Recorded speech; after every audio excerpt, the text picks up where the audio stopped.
to That Was the News That Was. Dateline is 22nd of March. I should know that. I'm sending us late, ladies and gentlemen. I had an operation. They want to see I had a brain. They couldn't find one, so you're left with me.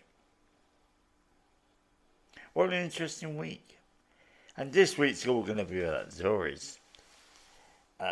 Did you know the Conservatives are the most successful political party ever? And things do disappear in the mid-1800s. There was a party called the Whigs. It was only the Whigs and the Tories. No Labour. Nothing else. Just those two.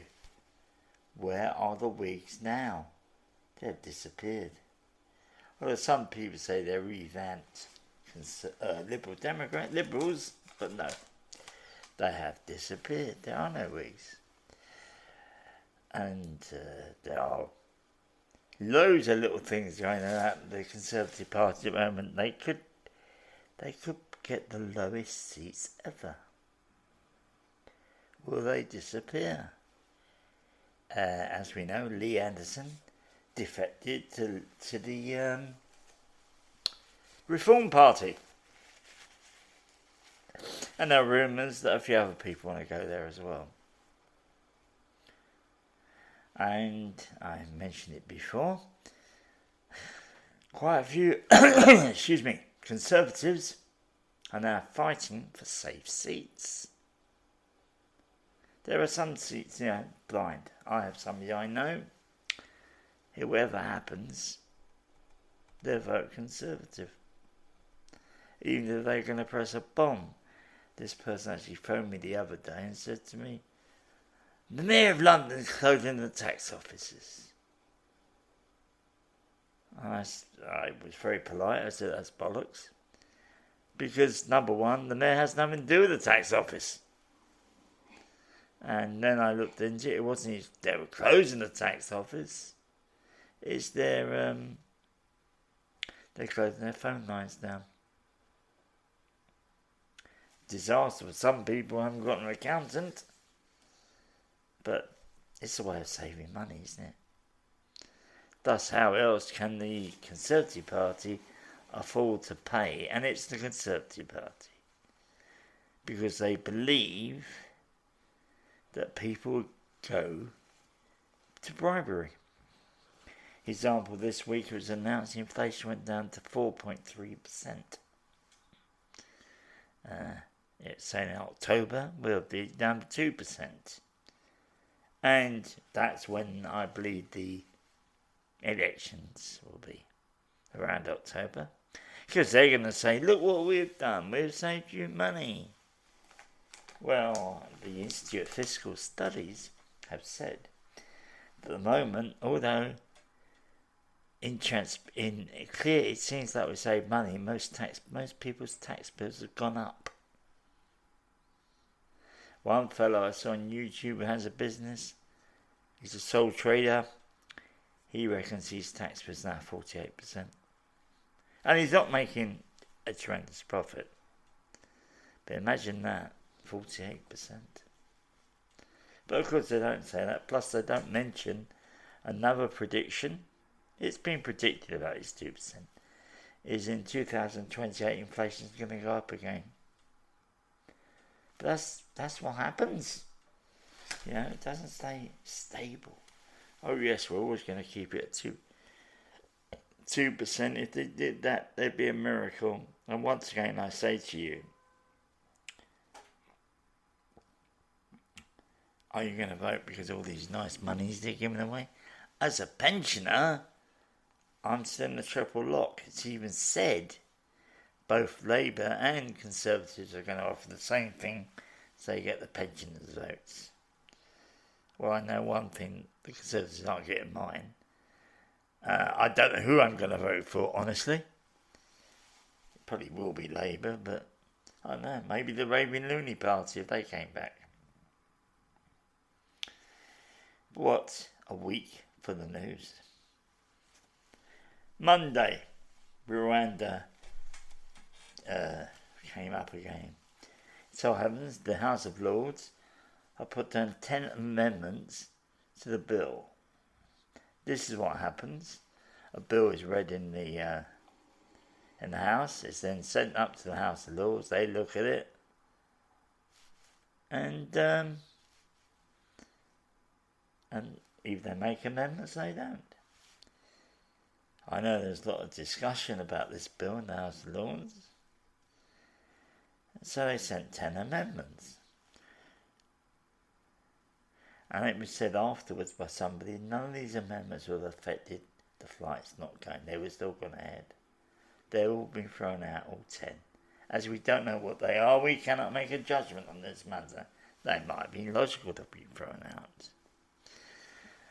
And last thing I saw was the other day is all these lords going into the House. Some haven't been in the House of Lords since the day dot. I'm sure maybe they didn't need the £300 a day. That's the attendance number some in the House of Lords get if they get it for a day. There are cheating, of course, like everything else. There was, I heard on one radio program, they said they saw a guy come in, sign the book and walk out. That doesn't make £300. It'll be more next year. £300. Oh, can I do that? I would like that each day for this.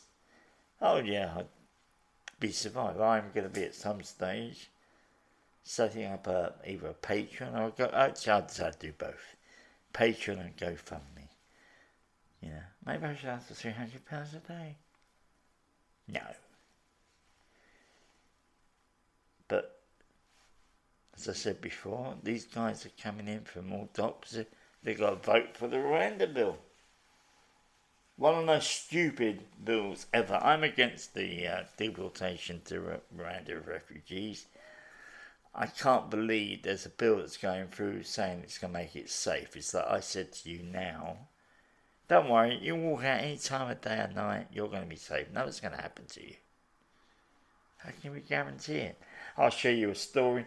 I used to live in Surrey Keys.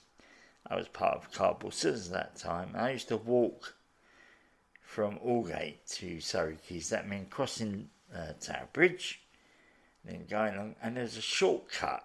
The park was closed. There's a shortcut through the park. I used to always take that, and then one day I went through it, and these two young boys come up, and I had a rucksack with me, and in that rucksack was the greatest team in the world's jacket, a notepad, a pen, and a bottle of drink. That's it. Nothing. Give me the bag, they said. I said, it's got nothing in it, nothing valuable. Don't want it, give it to me. And one bloke was about as big as that's when he stood on one side, and the other one I thought, look. So I thought, stupidly, I took the bag off to show them, and they grabbed it and ran. I did call the police. I want the Spurs jacket back. And what they did, I said, can we go in? Because they're going to look in and just chuck it. No, they took me all around these places they thought they would be. Never saw them. Never got the jacket back. Never got the bag back. So I had to buy a new rucksack, new bag, my notepad. Yeah. Stupid. But that's how people are. But this Rwanda bill, they haven't even got, the latest point came out afterwards, is they haven't even got the aircraft. I have heard, although, and this is a rumour, I'll admit, so I'll pass this rumour around because it sounds right. Sue Ellen Braverman and Richie Sunak are taking pilot lessons, they fly them over. Or maybe we'll use Richie Sunak's heliplane. The other stupid thing about this Rwanda bill is, so far it'll end up with over £400 million without one person going over. So the Rwandans are in a nice little position. But once we fly them over, we've got to pay for 5 years of them living there. And at any time they can send them back. Do you know what I'd do? If I were the Rwandans, I'd take the money. Yeah, towards the end of the 5 years, I say, these people are not desirable, send them back. So you've had 5 years of the money, everything. You've got your 400 million. Nice little business, isn't it?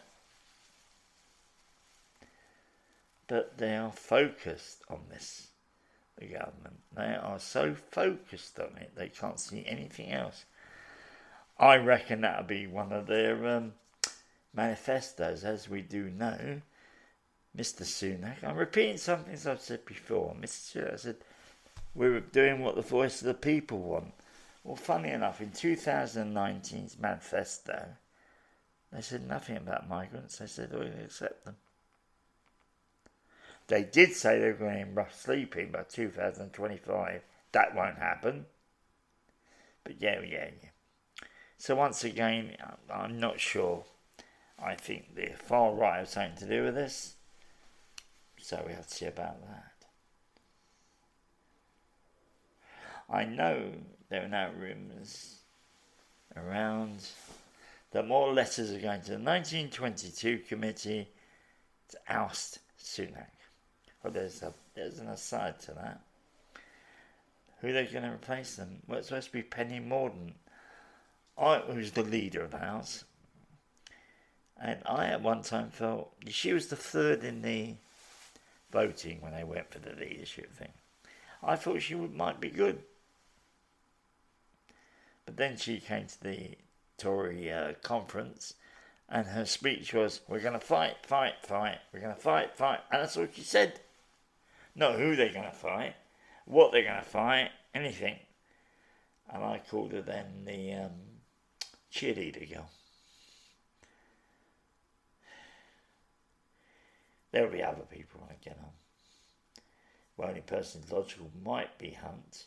Although unfortunately I'm not going to say that anymore because I thought Sunak would be a good leader and look what happened to him.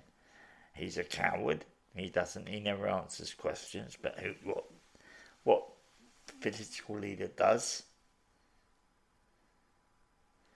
But then, a few nights ago, in the 1922 committee room, it was quite a powerful organisation. He was there and they were cheering him.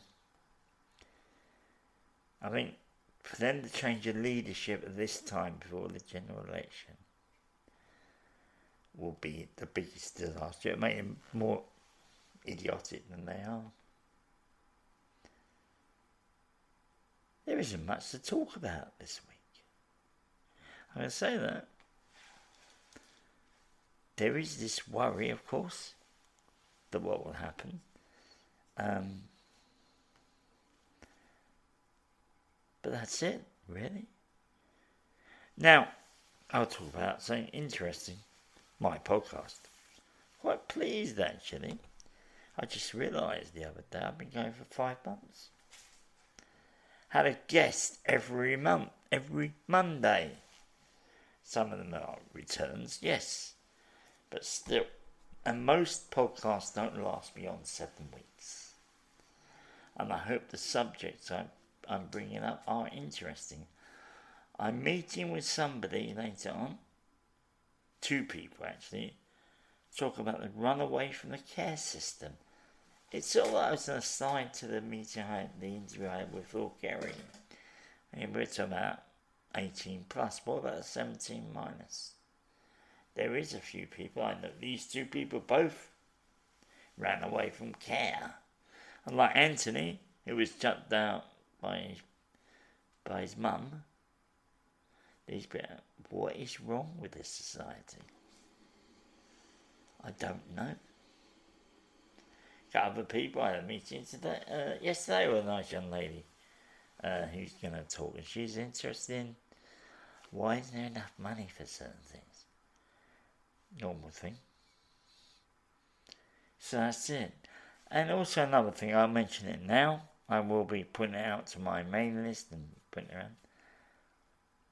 I need money. But okay, at the moment I can afford what we're doing. Well, just about. Some weeks with my other bills it gets difficult. It's only about £50 I spend.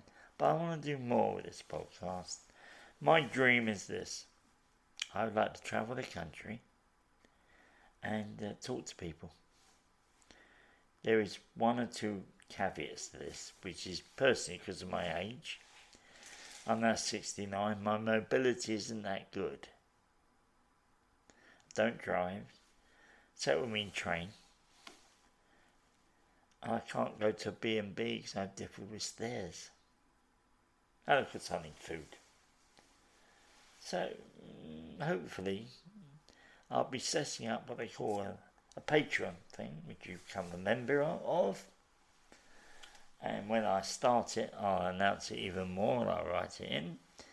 And I'm going to ask people for £10 a month for 12 months to begin with. Like, I'm hoping I'm going to be around for a long time. Who knows?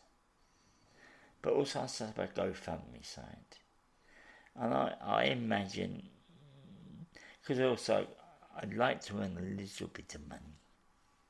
I'm not a liar.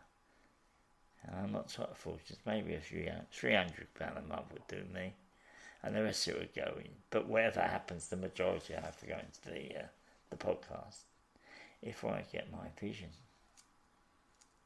Maybe you may have a point about this. Maybe you'd like to come on my guest show and talk about these things. If you do, you can email me at standupspeakoutuk@mail.com. And I hope you have a nice weekend. Easter's coming. Should be fun.